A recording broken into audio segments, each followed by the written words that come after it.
నేను రోజు ఉదయమే గడ్డం గీసుకుంటాను. నేను అప్పుడు మంగళవాణి. నా చెప్పులు నేనే తుడుచుకుంటాను. అప్పుడు నేను చెమర్ కలుస్తుంది. అలాగే మాకు చిన్న షాప్ ఉంది, అంగడి. అప్పుడు నేను వైశ్యుని. రోజు పూజ చేసుకుంటాను. అప్పుడు నేను బ్రాహ్మణుని. నాకు పొలం ఉంది, కొంచెం వ్యవసాయం చేస్తాను. అప్పుడు నేను కాపుని. చెప్పండి మీకు ఏ క్యాస్ట్ కావాలి అంటే వాడు బిత్తరపోయాడు. ఇంతలో స్టేషన్ వచ్చింది. అందరూ వచ్చి ఆయనకి దండలు వేశారు. అయ్యో స్వామి రామతీర్థకి జై, స్వామి రామతీర్థ జై అంట.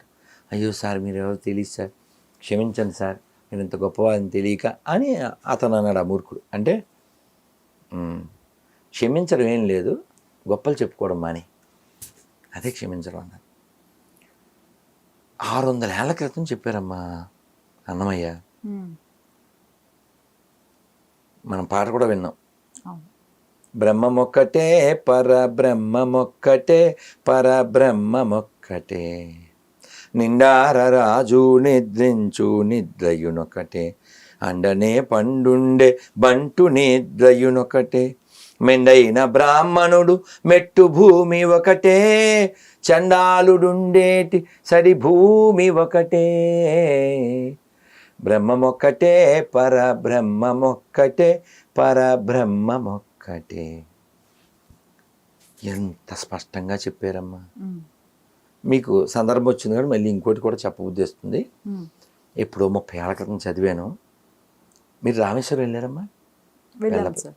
సంతోషం. కాశీ కూడా వెళ్ళారా? రెండు వెళ్ళాలి. రెండింటికి ఇంటర్లింక్ ఉంది. ఎవడైనా సౌత్ ఇండియా వేరు, నార్త్ ఇండియా వేరు అంటే చెప్పు దిగల కొట్టాలి. ఎందుకంటే ఈ రామేశ్వరంలో ఇసుక పట్టుకుని కాశీ గంగలో గడపాలి. కాశీలోంచి గంగ నీరు తెచ్చి రామేశ్వరంలో శివుడి మీద పోయాలి. అది ఇంటర్లింక్. ఎప్పటి నుంచో, వేల సంవత్సరాల నుంచి. ఈ శివుడికి ఆ శివుడికి. నెంబర్ 1. సౌరాష్ట్రే సోమనాథంచ.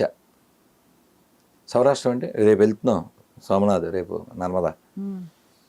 సౌరాష్ట్రే సోమనాథంచ అంటే గుజరాత్లో సోమనాథ్ ఉంది, మొట్టమొదటి శివలింగం. రెండో శివలింగం ఎక్కడ ఉంది? వెంటనే శ్రీశైలం. సౌరాష్ట్రే సోమనాథంచ శ్రీశైలం మల్లికార్జునం. నేను సంబంధం ఉందా అసలు ఏమన్నా?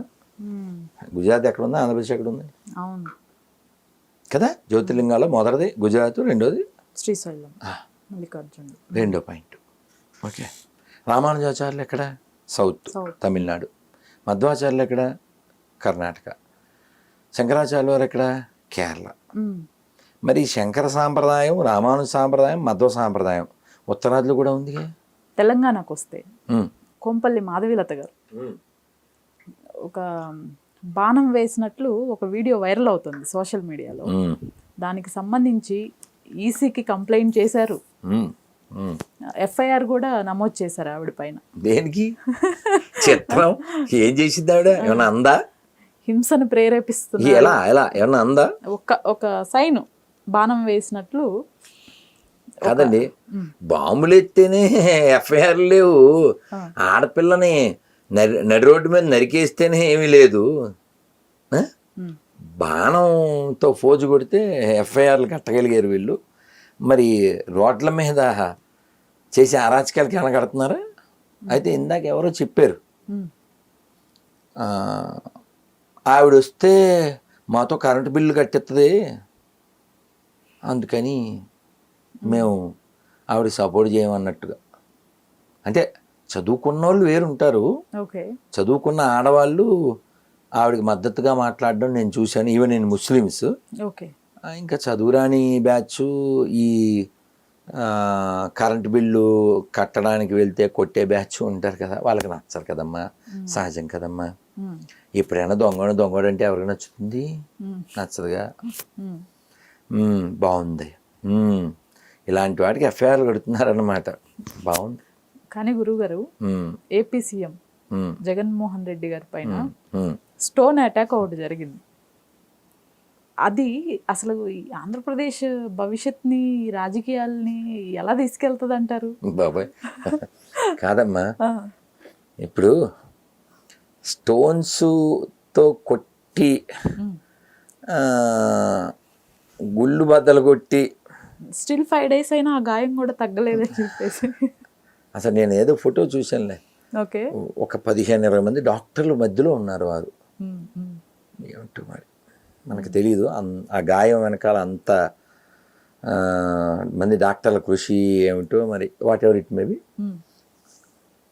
అయితే ఆ రాయికి తగిలిన స్థలం కనకదుర్గమ్మ గుడికి దగ్గరలోనే. అవును గురుగారు. అది మనం ఎలా అర్థం చేసుకోవాలి అంటే కర్మ విల్ కమ్ బ్యాక్ అనేది కూడా మనం ఒక విధంగా చూడొచ్చు. నిజంగా ఎవరైనా అలా రాళ్ళు వేసి అలాంటి పిచ్చి వేషాలు వేస్తే మరి పట్టుకున్నారా ఇంతకైనా నాకు తెలియదు. ఒక అతన్ని తీసుకున్నారు కస్టడీలోకి అని విన్నాము. అదేంటి 5-6 రోజులు అయితే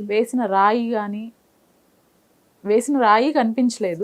రాయి అంటే కింద పడిపోద్దులే అమ్మా, రాయి మాయ కాదు కదా. కాదు రాయి విషయం వదిలేదు, కనీసం పట్టుకోవాలిగా. లేదు, ఇంకా ఇప్పుడు పర్సన్ అయితే దొరకలేదు. కాదమ్మా, సీఎం అమ్మా, ఏమైనా అల్లాటప్ప మామూలు వాడు కాదుగా. అక్కడ ఎంత హై సెక్యూరిటీ ఉంటుంది. ఇప్పుడు రాముల వారి రామతీర్థంలో మెడకోసేశారు, రాతి విగ్రహం పైకి వెళ్ళి కరెంటు బ్లేడు వాడకుండా జరగని పని. వాడిని పట్టుకోలేదంటే పోనీ ఆయన మతం కాదు కాబట్టి ఆయనకి అభిమతం లేదు, పట్టుకోలేదు, వేరే అనుకోవచ్చు. ఇది చాలా చిత్రంగా ఉంది. ఏమోనమ్మా మనం చెప్పలేం ఏ నిమిషానికి ఏమి జరుగును.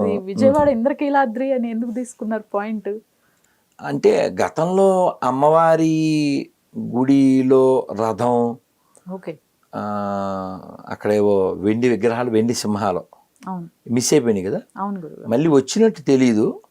కానీ అప్పట్లో ఒక మంత్రి అయితే పోతే పోనే ఏమైంది, పోతే మళ్ళీ వస్తాయి అని ఆంజనేయ స్వామి చేరిపోయింది, మళ్ళీ బాగు చేయించేస్తాం ఇలాగా చాలా నిర్లక్ష్యంగా మాట్లాడింది అయితే మనకు గుర్తుంది. కానీ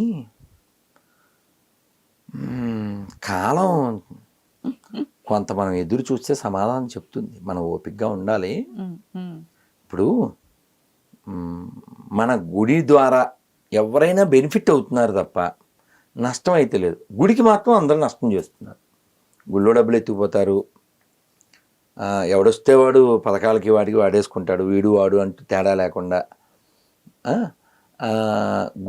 గుళ్ళల్లో ఎవరి పార్టీ ఉంటే వాళ్ళ పార్టీ వాళ్ళని పెత్తనాన్ని పెట్టేస్తుంటారు, గుళ్ళ మీద అధికారం ఎలా ఇచ్చేస్తుంటారు.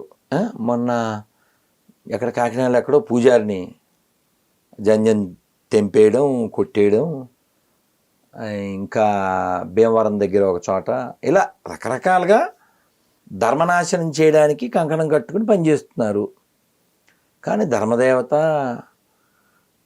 అమ్మవారు యొక్క దృష్టి పడకుండా ఉండదు. కేవలం మనం పార్టీ, కులము, పదవి, ధనము వీటికే ప్రయారిటీ ఇస్తే వీఆర్ నాట్ హ్యూమన్స్.